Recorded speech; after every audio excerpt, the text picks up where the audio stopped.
जोहार गाते को सागुन सेता सानाम गाते को आमगे आमिज बायरे यूट्यूब चैनल पहाटा को जापे सानाम कोगिन सागुन दारामेद बोना आर सागुन जोहार चेद का मेना पिया आशा इन भाई गे मेना पिया तो इन हो भागी गे मेनेजा गाते को अबो कटिज कटिज कमी जे स्टेप नोआ गे किंतु जीवन रे अडी लाहा सेद इदी बोना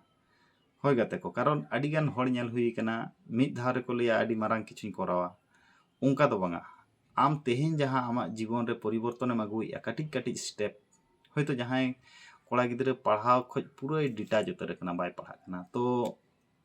मिद दिन रे जुदी मनेया जे इन 2 घंटाኝ पढ़ा ताहले तो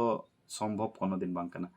तो ओना खातिर माने कटिज कटिज तेहेन हयतो 10 मिनिटे पढ़ाएना गापा 15 मिनिट मेयांग 20 मिनिट 25 मिनिट ओंका ओंकाते जुदी